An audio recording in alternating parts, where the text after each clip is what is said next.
Un mendigo entró a mi pastelería y dijo: «Dame un desayuno, yo curaré la enfermedad de tu hijo». Le pregunté: «¿Cómo lo sabe?». Él continuó: «¿Verdad que él siente como si miles de agujas le estuvieran clavando en el cuerpo?». Me quedé helada al escuchar eso, porque ni los doctores han podido descubrir qué enfermedad tiene mi hijo. Pero antes de continuar, revisa si ya te suscribiste al canal y comparte en los comentarios desde dónde nos estás viendo. Nos encantaría saber hasta dónde llegan nuestras historias de venganza. A las 5 de la mañana, la panadería La Esperanza aún estaba sumida en el silencio espeso del amanecer.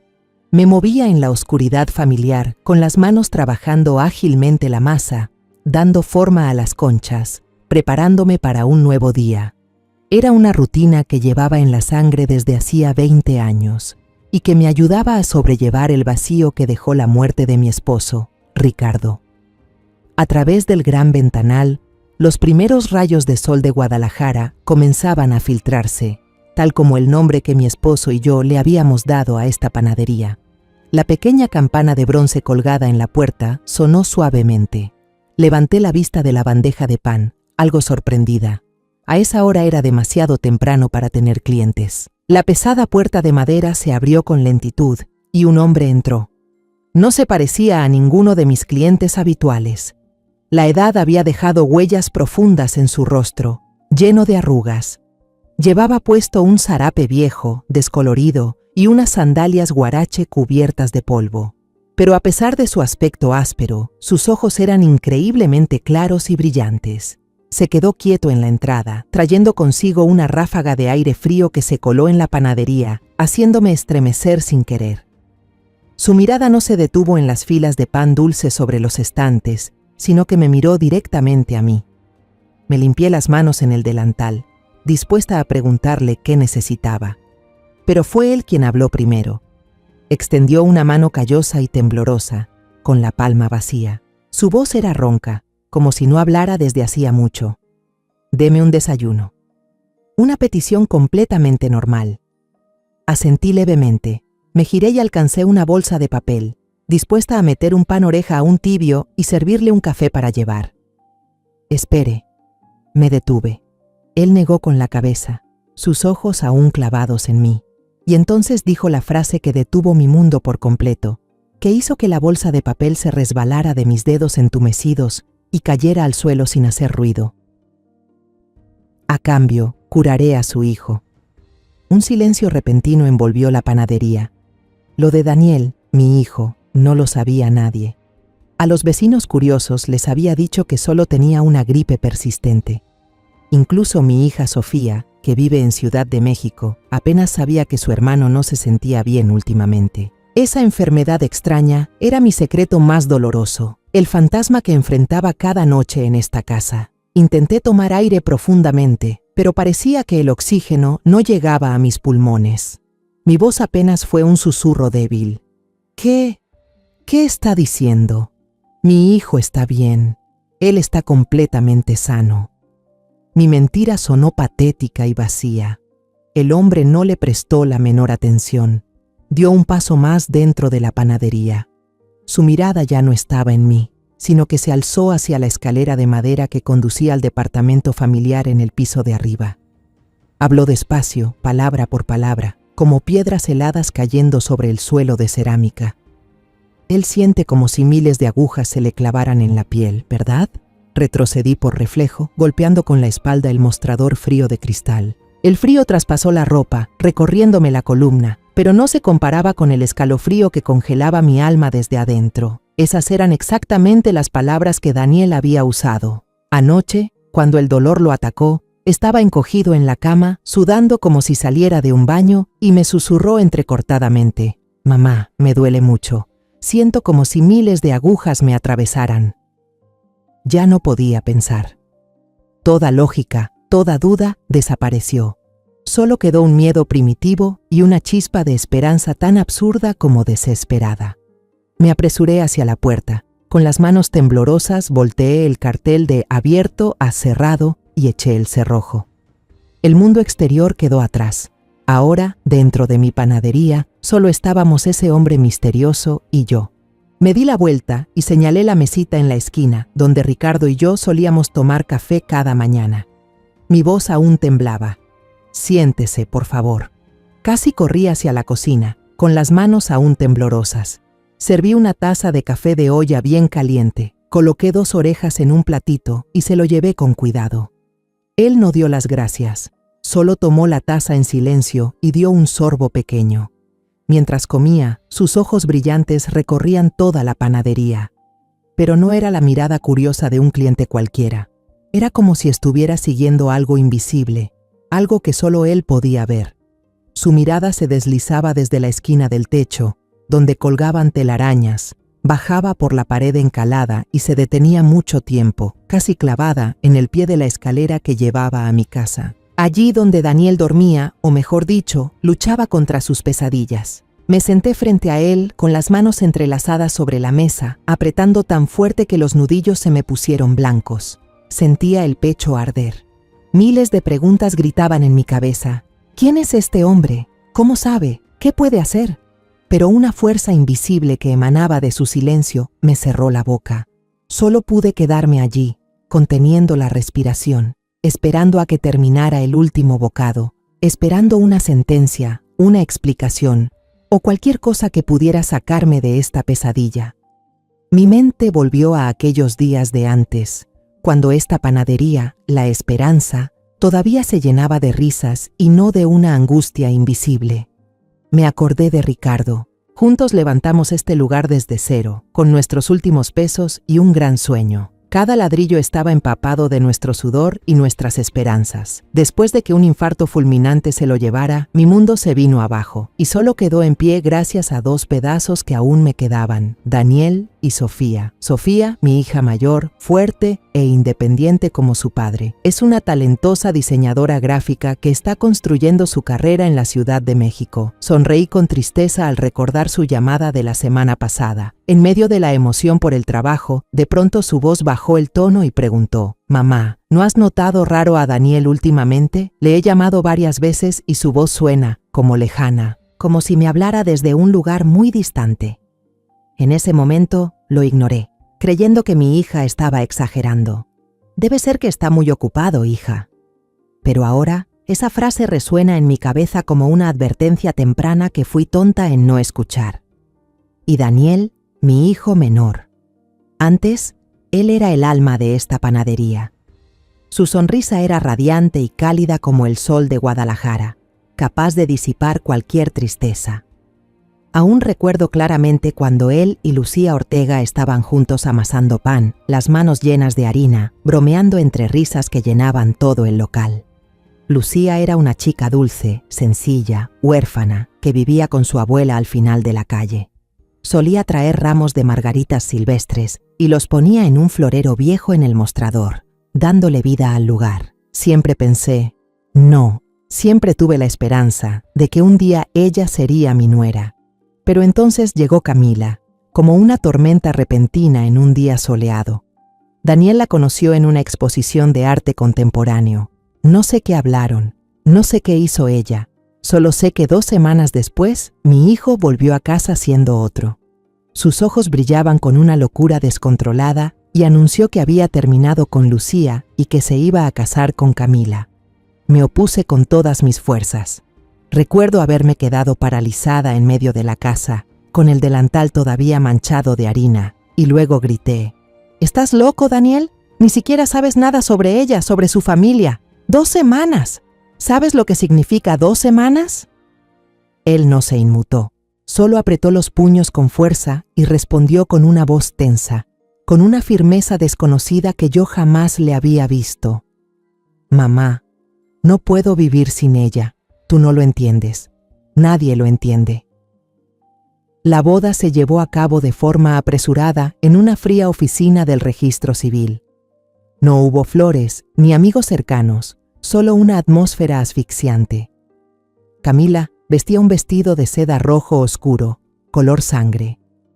Durante toda la ceremonia no esbozó ni una sola sonrisa. Solo apretaba con fuerza la mano de Daniel, sus ojos negros fijos en él con una mirada posesiva, como si fuera un trofeo que acababa de conquistar. A pesar del calor que hacía ese día, sentí un escalofrío recorrerme la espalda. La vida comenzó a cambiar poco a poco después de eso, colándose como un veneno silencioso. Una noche, me desperté con sed. Al bajar a la cocina, vi una luz parpadeante que salía por la rendija de la puerta del cuarto de almacenamiento entreabierta. Por curiosidad, me acerqué y miré por el hueco. Mi corazón se detuvo. Camila estaba arrodillada en el suelo frío, vestida con una túnica negra. Frente a ella había un cuenco de cerámica con un líquido turbio y espeso, rodeado de velas negras encendidas que emitían una luz fantasmal. Quemaba unas hierbas de olor fuerte, desagradable, mientras murmuraba palabras en un idioma que yo no entendía. Aquel sonido silbante, susurrante, no parecía humano. La salud de Daniel empeoraba cada día. Ya no reía. Ya no silbaba melodías alegres mientras horneaba. Se volvió retraído, pálido. Una mañana, mientras me ayudaba a sacar una bandeja caliente del horno, de repente se tambaleó, los ojos en blanco. La bandeja cayó al suelo y se hizo añicos. Se agarró el pecho, respiraba con dificultad, los dientes castañeteaban y me dijo que sentía un frío helado, un frío que le calaba hasta los huesos. Incluso Milo, el gato que más quería a Daniel, comenzó a comportarse de forma extraña. Ya no subía nunca al piso de arriba, se quedaba rondando solo en la panadería. Cada vez que Camila bajaba, su suave pelaje se erizaba, gruñía desde la garganta y salía corriendo como si hubiera visto un demonio. Y entonces volvió a mi mente el recuerdo más espantoso. Aproximadamente un mes antes, vi a Daniel sentado en el sofá, con la mirada perdida en la pared. Camila se acercó por detrás y levantó la mano con dulzura, como para acariciarle el cabello. Lo vi claramente, aunque fue un instante fugaz. Antes de que su cerebro pudiera siquiera reaccionar, el cuerpo de mi hijo ya lo había hecho. Se encogió, con un movimiento reflejo lleno de miedo. En sus ojos se reflejaba un terror absoluto, como si lo que lo tocaba no fuera la mano de su esposa, sino la garra de algún monstruo repugnante. Pero enseguida, ese miedo desapareció, reemplazado por una sonrisa forzada y vacía cuando giró para mirar a Camila. Todos esos recuerdos volvieron, ya no sueltos ni confusos.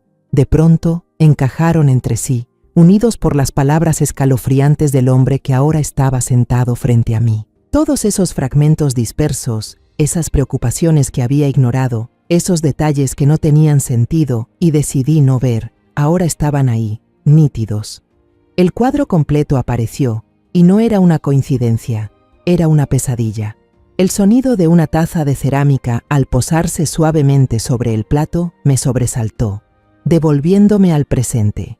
La imagen aterradora de esos últimos meses acababa de reconstruirse con claridad en mi mente, y ahora, ese hombre sentado frente a mí parecía ser la última pieza del rompecabezas, la pieza que explicaba todo. Terminó el último pedazo de pan dulce y empujó el plato con calma. Su movimiento ya no tenía el temblor de un mendigo, sino una firmeza tranquila y decidida. Se limpió la boca con el dorso de la mano y al levantar la mirada, algo sorprendente había cambiado. El cansancio y la dureza de su rostro se habían desvanecido, dando paso a una serenidad imponente. Sus ojos ya no eran los de un vagabundo, eran afilados y profundos, y me miraban con tal intensidad que sentí que podían leer cada miedo que comenzaba a brotar dentro de mí. Carraspeó, y su voz ya no era ronca, sino clara y firme. Me llamo Pascual. Hubo un tiempo, en mi pueblo, en que me llamaban curandero, un sanador espiritual. Se detuvo, como si quisiera que sus palabras calaran hondo en mí. Curandero. Una palabra que había escuchado desde niña, siempre asociada con historias tan respetadas como temidas sobre hierbas, oraciones y rituales para alejar espíritus malignos. Dejé ese oficio hace mucho, señora. Continuó con la mirada perdida en un punto lejano. Lo dejé después de tener que enterrar con mis propias manos a una joven. Murió por aquello en lo que creyó ciegamente que la haría ser amada. Lo llaman amarre. Esa última palabra retumbó en la panadería como un rayo en cielo despejado. Todo mi cuerpo se estremeció, no de frío, sino por un asco profundo que subió desde la garganta. La boda repentina, el cambio en Daniel, la mirada posesiva de Camila. Todo de repente tenía un nombre. Pascual asintió, como si pudiera leer cada palabra que se formaba en mi mente. Así es, esta mañana, al pasar por aquí, no fue que vi algo, fue que lo olí. Un aroma muy tenue que solo quienes somos como yo podemos detectar. Es una mezcla entre cempasúchil marchito y azúcar quemada. Ese es el olor de la energía negra. Inhalé hondo, tratando de encontrar en el aire ese algo extraño entre el aroma habitual de harina y canela, pero fue inútil. Solo sentí el olor familiar del café con anís y los pasteles dulces. Él aspiró otra vez. Su nariz delgada se frunció como si rastreara a una presa. No está aquí, no en esta panadería. Ese olor lo traes tú desde arriba. No está en las cosas, está vivo. Vive en la sangre de alguien cercano a ti. Sentí que la sangre se me congelaba. Pascual se inclinó hacia mí y bajó la voz. Cada palabra era como una aguja invisible que se clavaba en mi piel. La sensación de miles de agujas que tu hijo siente son los hilos del amarre que lo están apretando. Se clavan profundo en el alma de la víctima, atando su voluntad. Y cuando esa alma lucha por liberarse, el amarre se revierte y comienza a castigar al cuerpo que lo porta. Y si tu hijo es la víctima, se detuvo. Su mirada, tan aguda como una navaja, me atravesó por completo, sin dejarme escapar. Entonces quien sostiene esos hilos no es otra que la mujer que duerme en su cama, tu nuera. Justo en ese momento, sonó el timbre de la puerta, agudo como una navaja que corta el aire espeso de la panadería. Una sombra se dibujó frente al umbral, bloqueando la franja de sol que recién entraba. A través del vidrio opaco, vi a Camila. Estaba ahí, sonriendo y saludándome con la mano, con una canasta de mimbre para las compras. Y entonces, una transformación aún más sorprendente ocurrió en el rostro de Pascual. La autoridad, la sabiduría y la calma se desvanecieron en un parpadeo. Su cara se puso pálida como el papel, sus ojos se abrieron como los de un animal salvaje acorralado. Se levantó de golpe y la silla de madera rechinó con fuerza al deslizarse por el piso. Él se agarró del borde de la mesa para no caerse, con la voz entrecortada, susurrando con desesperación: «No dejes que ella te vea hablando conmigo, por nada del mundo. Si se da cuenta de quién soy, los dos estaremos en grave peligro».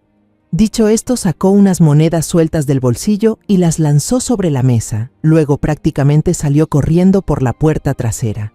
Se bajó el sombrero viejo hasta cubrirse casi toda la cara.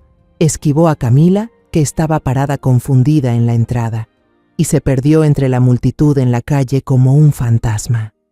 La puerta volvió a abrirse. Sonó otra vez la campanita, esta vez de forma estridente.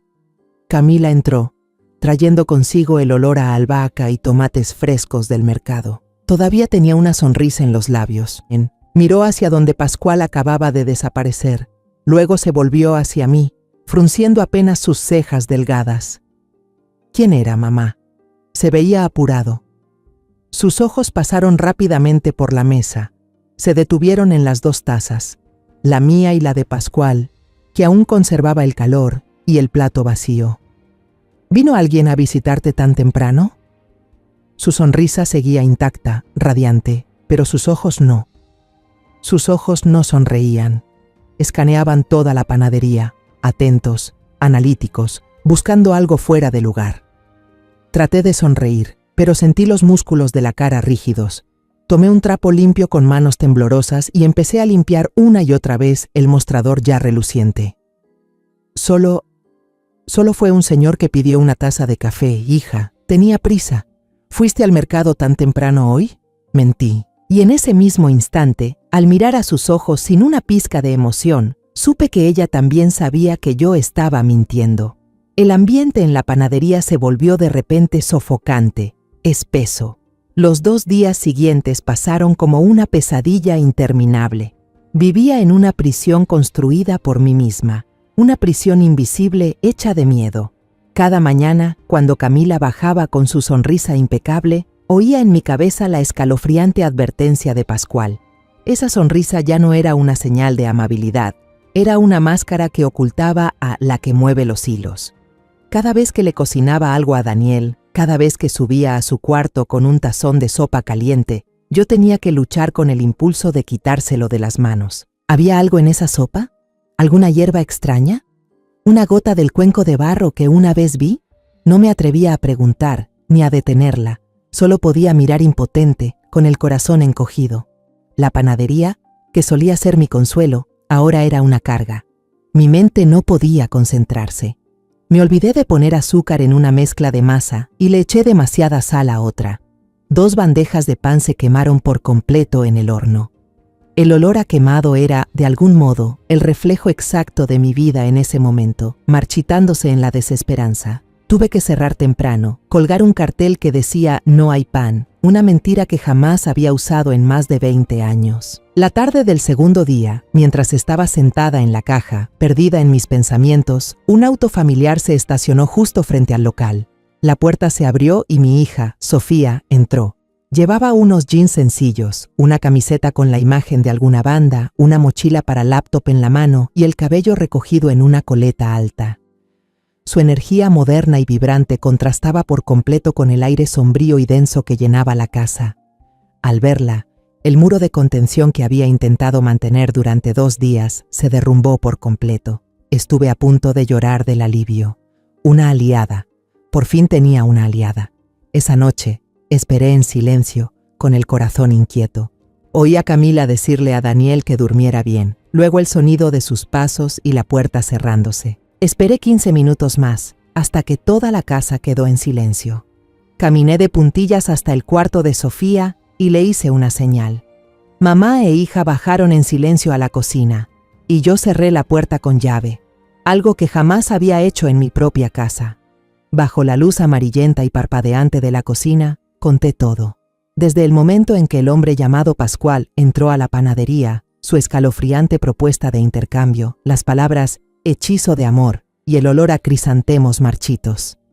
Mi voz temblaba, apenas me atrevía a hablar en susurros y cada tanto miraba hacia la puerta cerrada, con miedo de que Camila pudiera escuchar.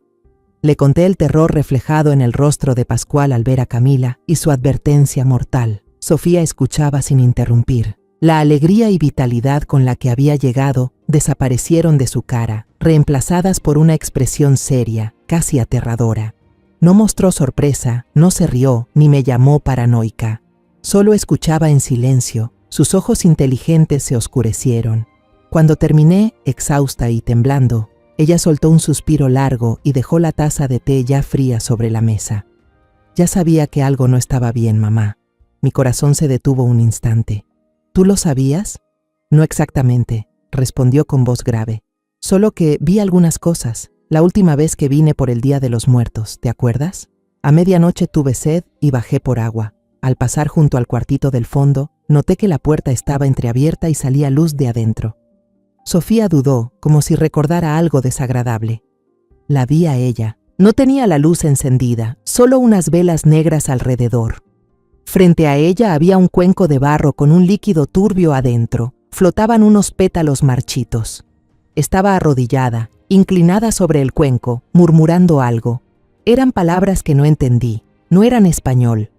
La imagen que vi aquella noche regresó encajando en cada detalle. Contuve la respiración.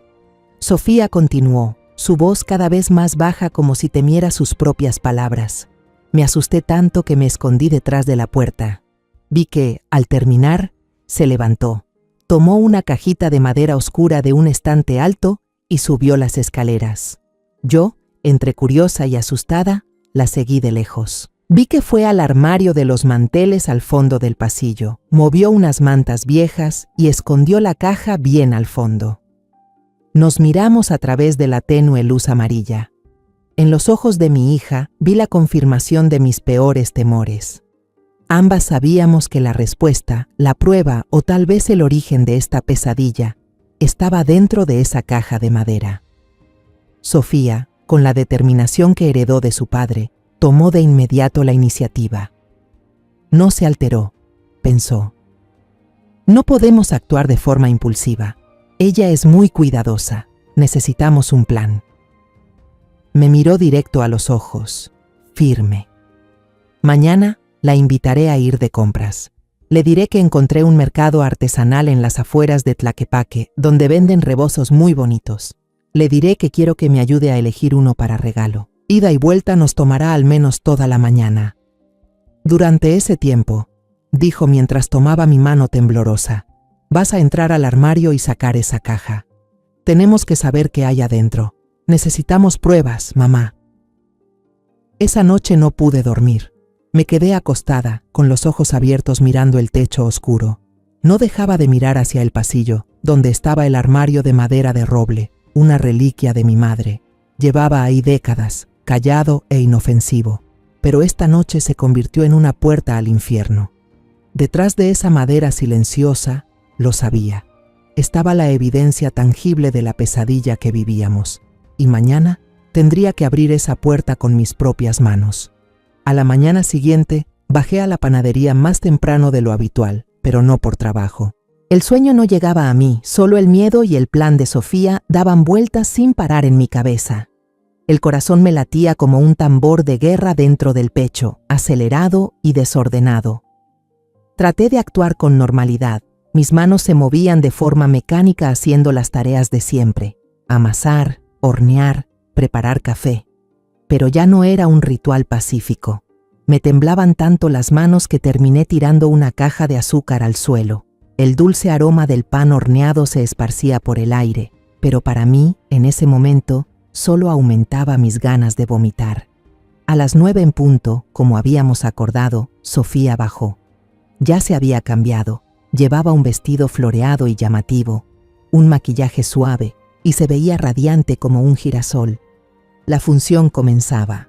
Se acercó alegremente a Camila, que acababa de bajar del piso de arriba, y con una voz aguda y llena de un entusiasmo perfectamente fingido dijo: «Chin, Camila, encontré un mercadito en Tlaquepaque donde venden rebozos tejidos a mano hermosísimos. Dicen que los artesanos ahí son famosos en toda la región. ¿Vamos? Quiero comprar unos para regalar, pero soy malísima para escoger. Necesito tu ayuda». Camila pareció dudar. Sus ojos se desviaron por un momento hacia el piso de arriba, hacia la habitación donde Daniel seguía dormido profundamente. Una vacilación, una incomodidad por alejarse, pero Sofía fue demasiado astuta.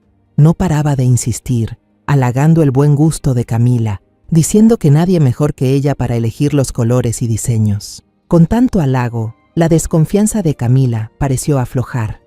Finalmente, sonrió y aceptó.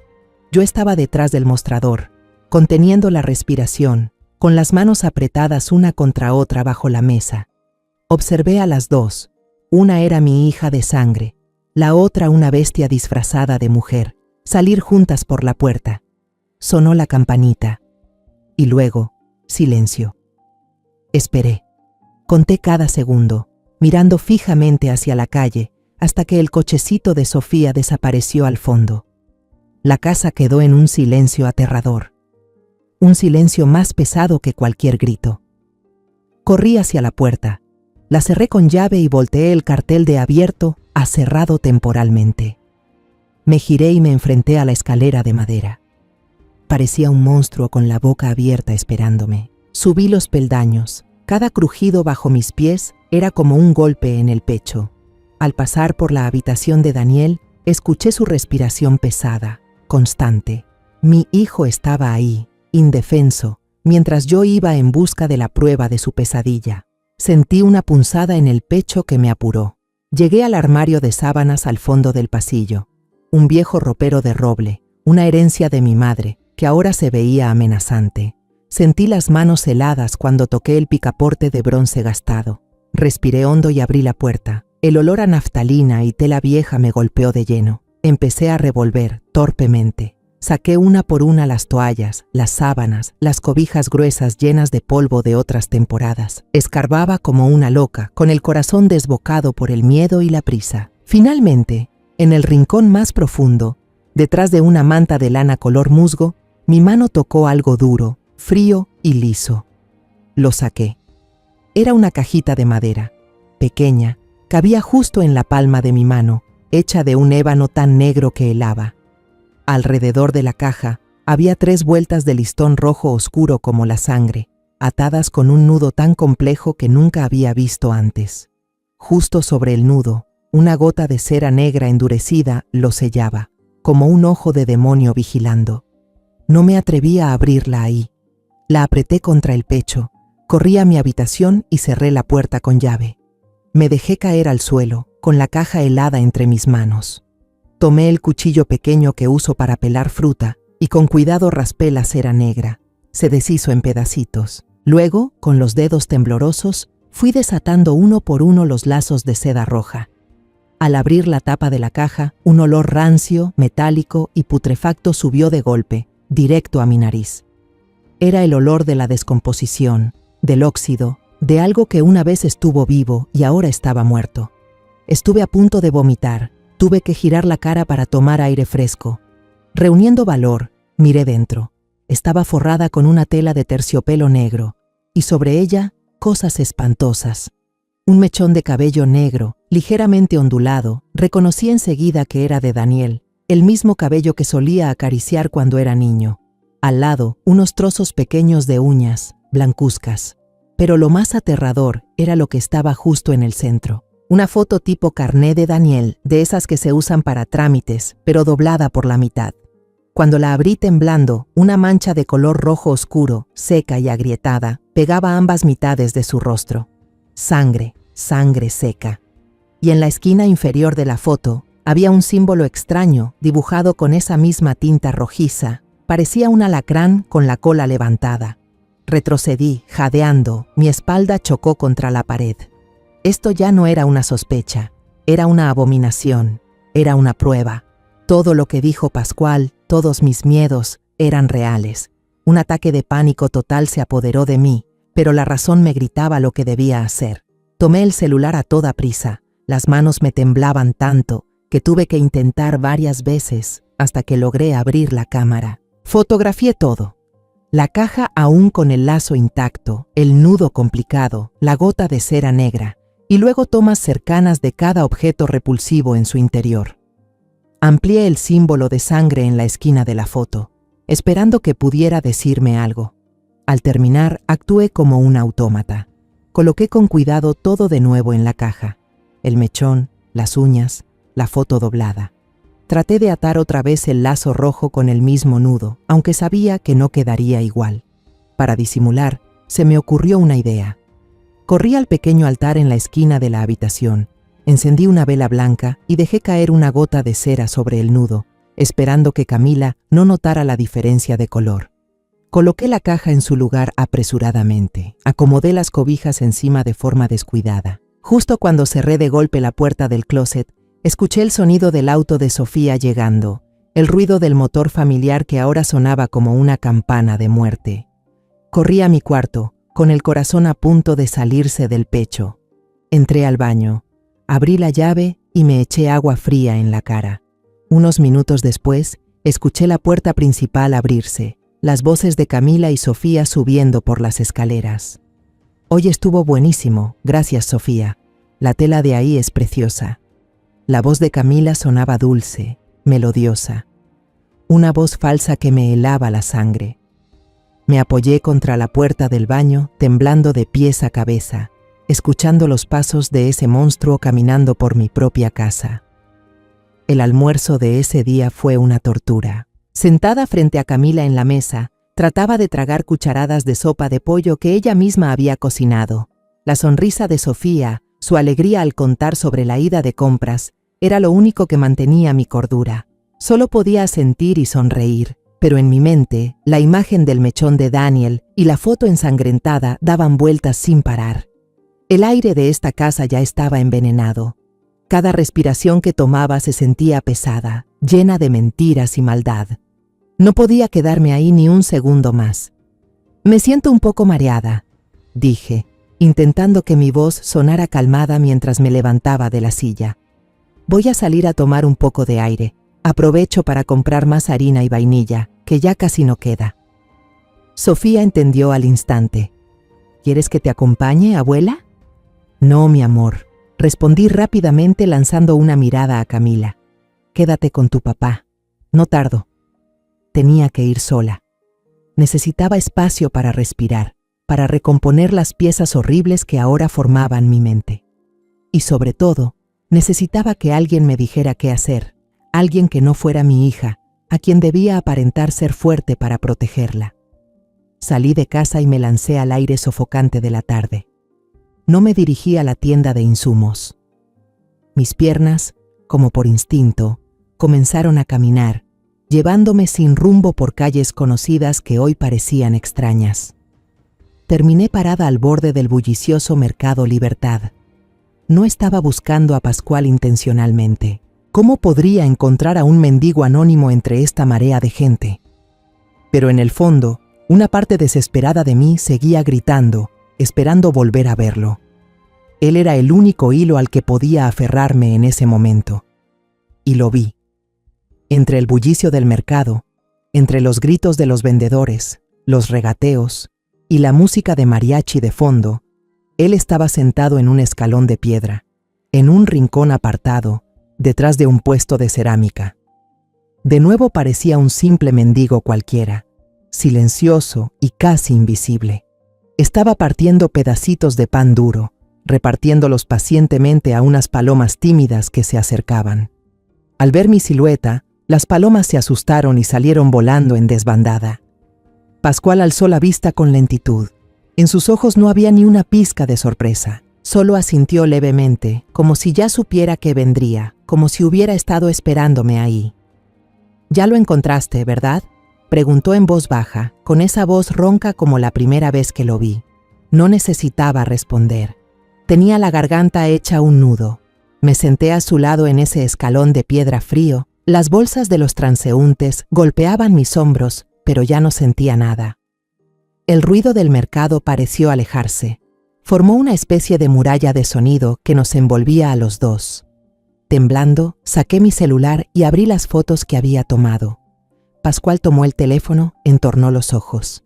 Fue pasando una a una las imágenes, y vi cómo su rostro curtido se endurecía más y más, las arrugas marcándose como si fueran cicatrices. Se detuvo largo rato en la foto del cajón en primer plano, luego amplió la imagen que mostraba el símbolo pintado con sangre.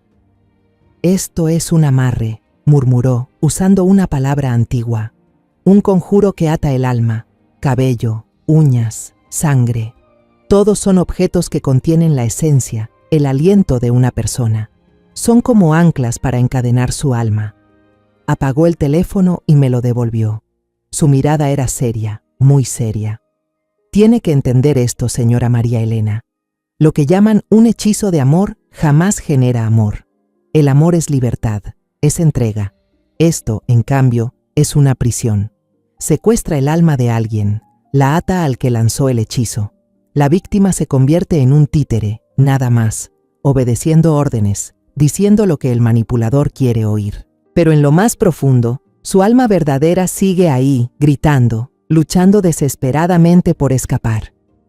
Su explicación me recorrió como una descarga eléctrica. El sobresalto de Daniel, el terror en sus ojos en ese instante. Era el alma de mi hijo gritando. Esa lucha interna, continuó Pascual, esa resistencia desde el alma, fue lo que generó grietas en el conjuro. Y cuando el conjuro se quiebra, se revierte.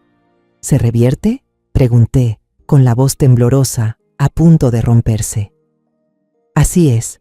La energía oscura que ella invocó ya no estará controlada. Se volverá contra quien lanzó el hechizo.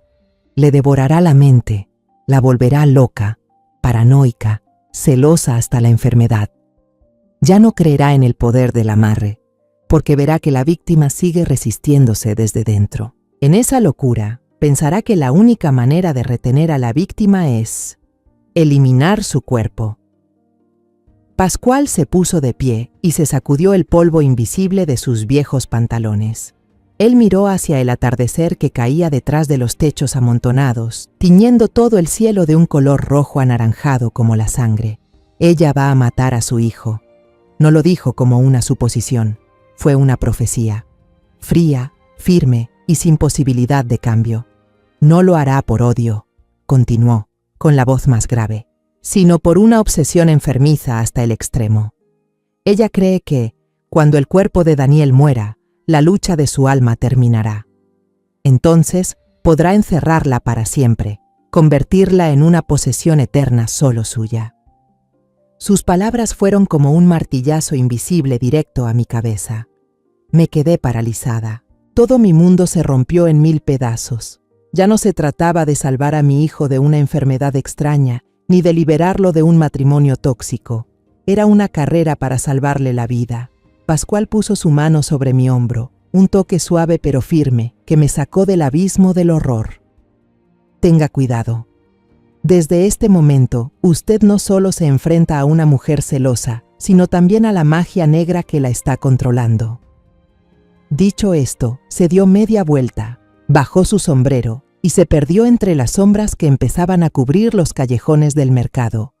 Desapareció tan rápido como había llegado, dejándome sola en el escalón frío de piedra, con un miedo profundo y una sentencia de muerte colgando sobre la cabeza de mi hijo. Me fui del mercado, pero mi alma parecía haberse quedado ahí, pegada a ese peldaño helado. Las palabras de Pascual ya no eran solo sonido, se habían convertido en algo vivo, un bloque de hielo clavado en mi pecho, que me oprimía hasta cortarme la respiración. El mundo a mi alrededor se volvió borroso. El bullicio del mercado, las voces, los autos, todo eran zumbidos sin sentido. No podía volver a casa. Volver a casa era enfrentar la sonrisa de Camila, la inocencia de Sofía y, sobre todo, ver a Daniel tirado en la cama, indefenso, como una presa esperando ser devorada. Me invadió una desesperación tan fuerte que me empujó a actuar. No recuerdo cómo me moví, solo sé que corrí. Corrí lejos de esa casa, lejos de mi impotencia, hacia el único lugar que le viene a la mente a un ciudadano honesto cuando enfrenta una amenaza mortal: la estación de policía. Entré como un torbellino en la estación central. Respiraba con dificultad, el pelo alborotado y suelto, y estoy segura de que parecía una loca. El lugar estaba iluminado con luces frías de neón y olía a papeles viejos. El agente de guardia era un joven, apenas un poco mayor que Daniel, que acababa de soltar un bostezo largo y aburrido detrás de un escritorio alto. Al verme, levantó la vista con expresión de fastidio, claramente marcada en su rostro juvenil. Yo quiero denunciar un crimen, balbuceé, intentando tomar aire. Mi nuera, ella está planeando matar a mi hijo. Está usando brujería. Las últimas palabras salieron entre la desesperación. De inmediato vi cómo cambiaba la mirada del joven policía. El fastidio se convirtió en burla y en un poco de morbosa curiosidad. Alzó una ceja y miró de reojo a un compañero más viejo que leía el periódico en una mesa cercana. Se lanzaron una mirada que conozco demasiado bien, esa que se le da a los locos, a los que estorban, a los que están fuera de sí. Mi corazón se encogió, pero la desesperación no me dejó rendirme. «Es verdad lo que digo, tienen que creerme». En medio del pánico saqué el celular, los dedos temblando mientras trataba de abrir la galería. «Aquí, mire, esta es la prueba. Cabello, uñas, sangre de mi hijo en una cajita». El policía mayor finalmente dobló su periódico y se acercó. Se notaba más paciente que el joven, pero aún así, su mirada era de duda. Tomó mi celular, se puso sus lentes y empezó a revisar las fotos que había tomado. El rostro de ese hombre no mostró la más mínima expresión. «Señora María Elena», dijo, después de leer mi nombre en una vieja tarjeta que yo tenía guardada en la funda del celular, con una voz monótona como de máquina. «Esto es cabello, uñas y una mancha marrón en una fotografía. Podría ser cualquier cosa, un recuerdo raro, una broma. No podemos arrestar a alguien, ni siquiera interrogarlo, solo por unas fotos de una caja de madera y unos relatos sobre brujería». «Pero usted no entiende, mi hijo está en peligro real», casi grité, y las lágrimas que había intentado contener empezaron a brotar, calientes y amargas. «Cada día está más débil. Él dice que siente como si miles de agujas le pincharan el cuerpo, y ella está cada vez más extraña. Su mirada». El policía joven interrumpió, con un tono impaciente. «¿Tiene usted alguna prueba de que ella haya ejercido violencia? ¿La ha amenazado o agredido físicamente a su hijo? ¿Algún testigo?». Me quedé congelada, como si me hubieran echado un balde de agua helada. Camila nunca había hecho algo así. Era demasiado inteligente para eso. Su maldad no se mostraba en moretones ni en gritos. Se mostraba en velas negras, en susurros a oscuras, en el plato de sopa que le servía cada día. ¿Cómo iba a explicar eso? Negué con la cabeza, impotente, sintiendo cómo las fuerzas me abandonaban. El policía mayor me devolvió el celular. Su mano áspera dio unas palmaditas sin ganas sobre mi hombro. Escuche, señora, entiendo que esté preocupada por su hijo, pero tal vez está demasiado estresada. La presión en la panadería, los asuntos familiares. ¿Por qué no prueba hablar con un psicólogo? A veces, conversar con un profesional ayuda mucho. Esa frase fue como un último puñal directo al corazón sangrante. No solo no me creían, pensaban que estaba loca. El dolor, la humillación y el miedo se mezclaron en una desesperación total. Al final, para sacarme de encima, anotaron mis datos y transcribieron mi declaración en un informe que yo sabía muy bien que terminaría en algún cajón olvidado. Y como muestra de su amabilidad, el policía mayor dijo: «Para que se quede tranquila, llamaremos a su hija». Marcó el número de Sofía que yo le había dado y su tono al teléfono cambió por completo. «Buenas tardes, señorita Sofía. Le hablamos desde la estación central de policía. Su mamá está aquí. Parece un poco alterada. ¿Podría venir a buscarla?» Alterada. Ya me habían puesto esa etiqueta. Cuando Sofía llegó, yo estaba acurrucada en una silla de plástico helada, en una esquina, sintiéndome vacía, sin alma. Ella no dijo una sola palabra. Solo me miró con una mezcla de ternura y compasión. En silencio me ayudó a levantarme, me puso su abrigo sobre los hombros y me llevó al auto. En el camino de regreso, yo miraba por la ventana. Las luces de las calles de Guadalajara empezaban a encenderse, brillaban como perlas falsas, se difuminaban con mis lágrimas, convirtiéndose en líneas de luz sin rumbo, tan bellas, tan vivas, pero para mí eran solo destellos vacíos en una noche interminable que se tragaba a mi familia. La puerta de la ley, la puerta de la justicia, se había cerrado de golpe frente a mí. Solo nos quedábamos nosotras. Cuando Sofía me ayudó a entrar a casa, me sentí como una intrusa. Camila estaba sentada en la sala, leyendo un libro. Al verme entrar, alzó la vista y sonrió. ¿Ya regresó, mamá? ¿Se siente mejor? Esa sonrisa, esas palabras, ahora me daban más miedo que una amenaza directa. Asentí sin mirarla y casi corrí escaleras arriba, cerrando la puerta de golpe. Ya no podía más. Esa noche, Sofía insistió en no dejarme sola. Llevó cobijas y almohadas a mi cuarto. Extendió un colchón delgado sobre el suelo frío. «No voy a dejar que mamá esté sola», dijo con firmeza, su voz llena de la seguridad de una adulta. Verla ahí, acurrucada en el suelo, me rompía el corazón y a la vez me daba calor. Cuando ya solo quedábamos las dos, en medio del silencio de una casa dormida, mi última muralla interior se vino abajo. Le conté todo sobre el encuentro con Pascual en el mercado, cada palabra de sus horribles profecías. «Ella va a matar a Daniel, Sofía. Él dijo que ella lo va a matar».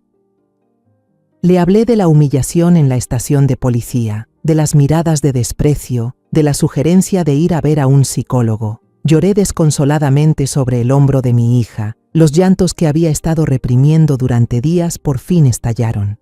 Lloré por mi impotencia, por la inocencia de Daniel y por la ruptura de mi familia.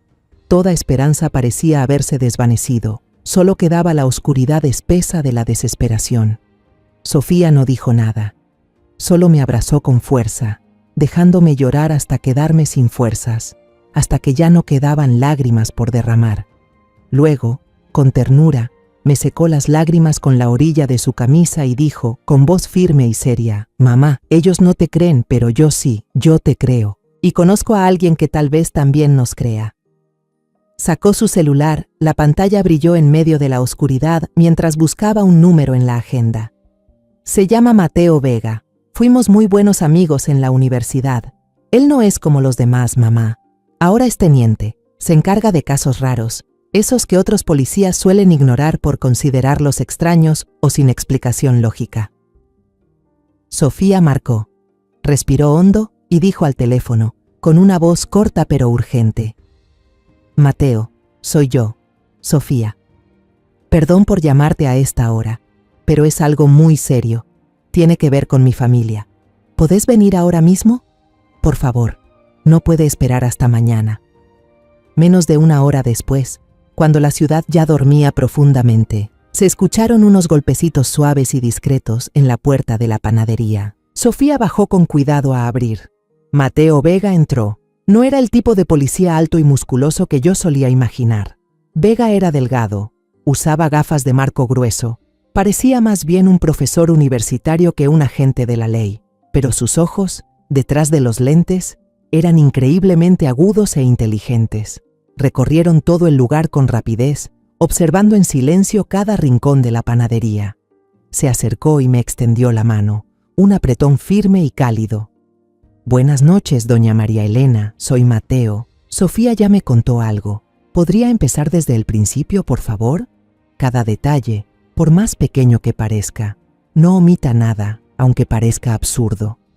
Nos sentamos en la cocina, donde yo ya había echado llave. Solo una lámpara pequeña estaba encendida, creando un círculo de luz cálida en medio de la oscuridad. Conté todo, esta vez sin sollozos, con voz clara y pausada. Desde el día en que Pascual entró a la panadería, los comportamientos extraños de Camila, la caja de madera y las cosas horribles que había dentro, la profecía mortal de Pascual y la indiferencia fría de los compañeros de Daniel. Le mostré las fotos en mi celular. Vega escuchaba con una atención inusual. No interrumpía, no dudaba, no fruncía el ceño, solo escuchaba, asintiendo de vez en cuando.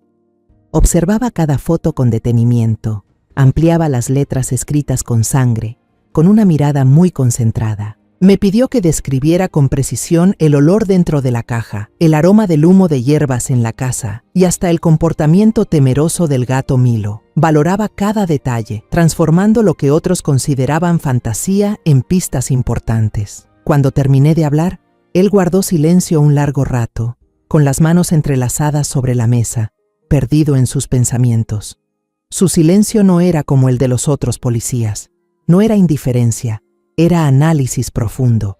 Luego levantó la vista, me miró directo a los ojos y por primera vez en muchos días sentí que alguien me veía como una persona en su sano juicio. Ya me tocó un caso similar en Oaxaca, dijo, con voz grave y firme. La víctima también tenía los mismos síntomas que Daniel. El culpable usó objetos personales para hacer brujería. La familia también fue a denunciar y también los tacharon de paranoicos. Hizo una pausa. La mirada se le oscureció. Llegamos demasiado tarde. Un escalofrío me recorrió la espalda. Era la confirmación que tanto deseaba y al mismo tiempo temía. Vega se puso de pie. Su figura alta y delgada se veía ahora firme. Tiene razón, no tenemos tiempo. Su testimonio y estas fotos, legalmente, no son suficientes para que me autoricen una orden de arresto o de allanamiento. Pero sí me basta para pedir una orden de vigilancia. Nos miró a mí y a Sofía con una mirada decidida. Pero necesito que me ayuden. Yo voy a proporcionar el equipo. Necesitamos pruebas irrefutables, evidencias que un juez no pueda ignorar. Tenemos que grabar lo que ella diga, filmar lo que ella haga. Necesitamos pruebas de una conspiración para asesinar. Ayúdenme a conseguirlas antes de que sea tarde. Por primera vez, después de tantos días en la oscuridad, una pequeña chispa de esperanza apareció dentro de mí. Débil, frágil, pero real. Ya no estábamos solas en esta lucha. A la mañana siguiente, el teniente Vega volvió tal como prometió, sin avisar. Esta vez no venía solo. Con él llegó una mujer policía vestida de civil, con cara seria y movimientos profesionales. Vega la presentó como la oficial Ramírez, una experta en tecnología. No entraron a la casa. Nos encontramos en la panadería, con el cartel de «Cerrado temporalmente», colgado otra vez. La oficial Ramírez abrió una pequeña caja de metal. Vega sacó un bolígrafo negro, que parecía completamente normal, y me lo entregó. «Es una grabadora, señora. La batería dura 48 horas.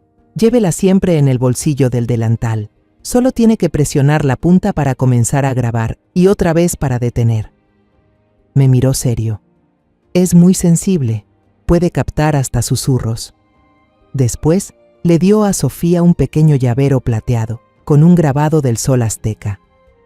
Esto es una cámara oculta, tiene un buen ángulo de visión. Sofía, busca un lugar para ponerlo donde se vea bien el pasillo de arriba, sobre todo la puerta del cuarto de Camila. Nos dio instrucciones a las dos, con una voz firme, sin el tono académico de la noche anterior.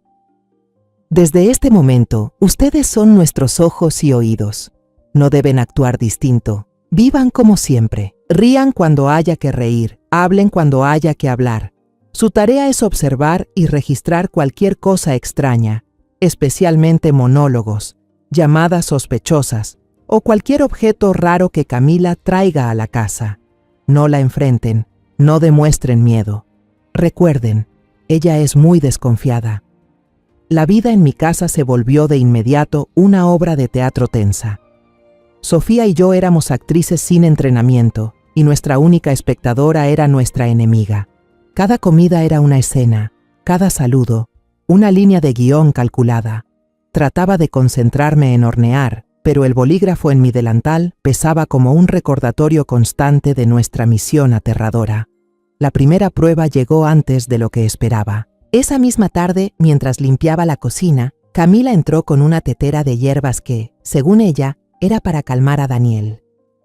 Creyendo que estaba sola, empezó a susurrar. Sentí que el corazón se me detenía. Me agaché, fingiendo ordenar unas bolsas de harina, y con manos temblorosas presioné la punta del bolígrafo. Grabé su voz, que por momentos era dulce, como si hablara con un niño, y por momentos furiosa, apretando los dientes. Eres mío, Daniel, solo mío, no vas a escaparte. No luches más, es inútil. Ya casi llega el momento. Vamos a ser uno solo, para siempre. Esa noche, al escuchar la grabación con Sofía en la habitación, sentí náuseas. El mal ahora tenía sonido. Más tarde esa misma noche, Sofía esperó a que toda la casa quedara en silencio. Puso como excusa que iba por un libro, y en secreto colocó el llavero con cámara en la repisa alta del pasillo, apuntando cuidadosamente hacia la puerta del cuarto de Camila. A la mañana siguiente, mientras Camila se bañaba, madre e hija revisamos rápidamente el video en la laptop. Lo que vimos me congeló la sangre. Alrededor de las 2 de la madrugada, la puerta del cuarto se entreabrió. Camila salió, vestida solo con una bata negra de dormir, delgada. No iba a ningún lado. Se quedó parada frente al gran espejo colgado en el pasillo. Bajo la tenue luz de la lámpara nocturna, la vimos sacar de su ropa un objeto filoso que brillaba. Con ese objeto, se hizo un corte pequeño pero firme en el brazo. La sangre comenzó a brotar. Luego llevó la herida a la boca, lamió la sangre y se la untó en los labios como si fuera lápiz labial. Sonrió ante su reflejo en el espejo. Una sonrisa demente, triunfante y completamente desquiciada. Todo alcanzó su punto máximo al mediodía del día siguiente. Camila dijo que necesitaba salir a comprar algunas cosas especiales para Daniel. En cuanto el sonido de su auto se perdió por completo, Sofía me miró. «Mamá, esta es la oportunidad». No teníamos mucho tiempo. Corrimos a la habitación de la pareja. Estaba aterradoramente ordenada, pero el ambiente era frío, con un leve olor a hierbas quemadas que no pude identificar. No nos atrevimos a buscar mucho, solo revisamos por encima los lugares visibles. De pronto, Sofía recordó algo. «Mamá, una vez la vi meter algo debajo de la almohada, muy rápido». Nos acercamos a la cama. Con manos temblorosas, levanté la almohada de Camila, y allí lo encontramos. Un cuaderno viejo de tapa de cuero gastada, sin ningún tipo de cierre. Lo abrí. En su interior había páginas amarillentas, llenas de símbolos extraños, curvos y filosos. Más tarde, el teniente Vega nos dijo que era una mezcla de escritura jemer antigua y tailandesa, entremezclada con dibujos anatómicos del cuerpo humano, corazones, cerebros envueltos en hilos rojos que los apretaban. Sentí que el corazón se me detenía al llegar a la última página. No era una hoja del cuaderno, sino una hoja de calendario arrancada. Un día estaba rodeado con tinta roja. Mañana. Debajo, escrito con la misma tinta roja, había unas letras temblorosas, como de alguien con fiebre. Ritual completo. Noche de luna llena. Cumpleaños de Daniel. Fusión del alma. El cumpleaños de Daniel. Dios mío, su cumpleaños es mañana. Faltaban menos de 24 horas. Justo en ese momento, se oyó un quejido de dolor al pie de la cama. La salud de Daniel se había deteriorado por completo. Apenas podía levantarse, deliraba sin parar. A veces tenía espasmos y gritaba que sentía insectos arrastrándose bajo su piel. Hace unos días, cuando Camila lo cuidaba, aún mostraba una preocupación fingida. Pero últimamente, noté que al verlo sufrir, sus ojos reflejaban una especie de satisfacción, un placer escalofriante. Ella estaba disfrutando su dolor. Ya no podía pensar con claridad. Tomé el teléfono y marqué a Vega con manos temblorosas, mi voz distorsionada por el pánico. «Teniente, lo encontramos. Un cuaderno. Mañana. El ritual es mañana. El cumpleaños de mi hijo». Del otro lado, la voz de Vega ya no era calmada. Era cortante, firme, llena de autoridad. «Doña María Elena, escúcheme bien. Usted y Sofía salgan de la casa de inmediato. Digan que van a comprar cosas para preparar el cumpleaños de Daniel. No lleven nada, solo el celular. Salgan ya, mi equipo se encargará». Las palabras del teniente Vega fueron como una orden indiscutible. Sofía y yo no nos atrevimos a perder ni un segundo. Me apresuré a colocar el cuaderno en su lugar, mientras Sofía bajaba corriendo las escaleras y agarraba unas bolsas del mercado. «Mamá, vámonos ya. Tenemos que comprar el pastel y las velas para el cumpleaños de Daniel», gritó, una actuación perfecta para los oídos que quizás estaban escuchando. Prácticamente huimos de nuestra propia casa, con el corazón latiendo descontrolado en el pecho. El auto sin identificación de Vega ya nos esperaba al final de la calle.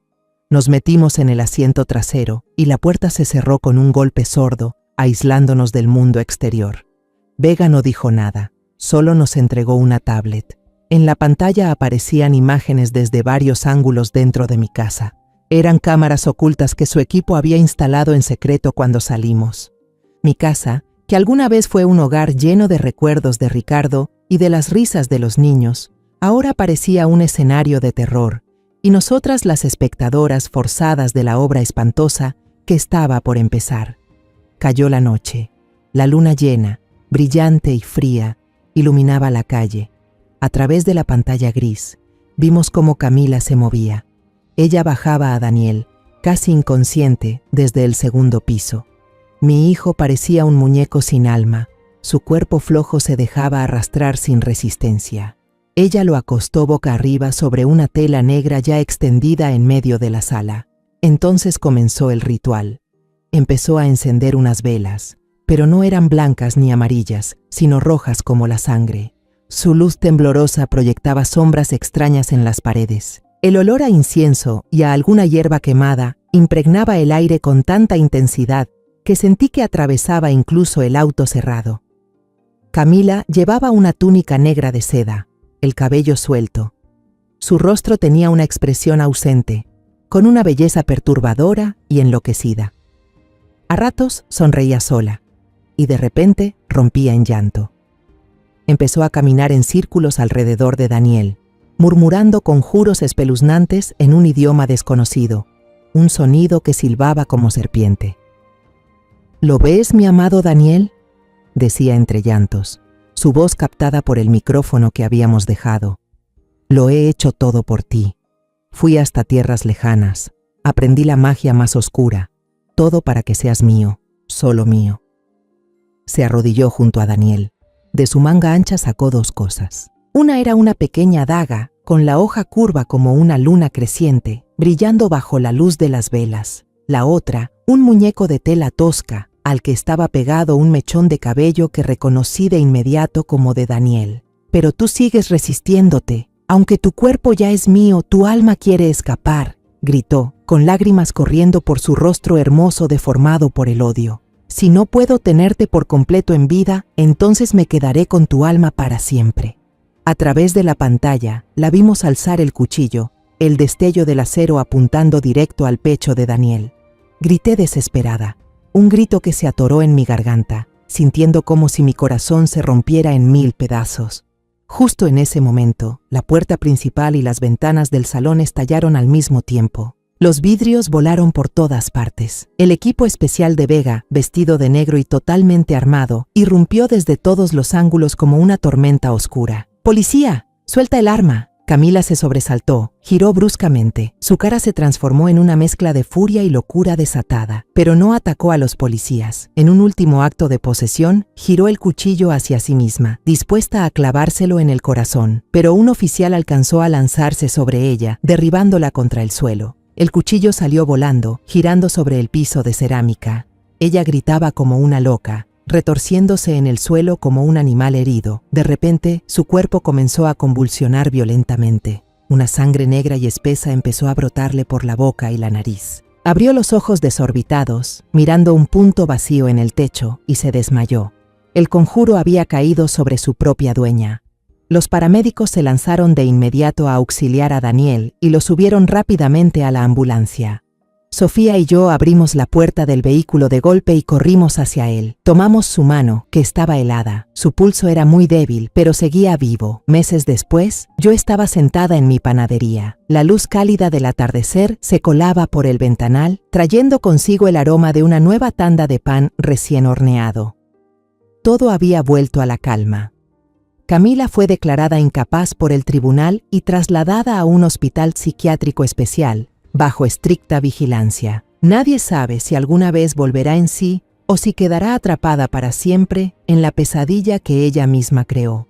Daniel tuvo que pasar varias semanas en tratamiento psicológico y rehabilitación física.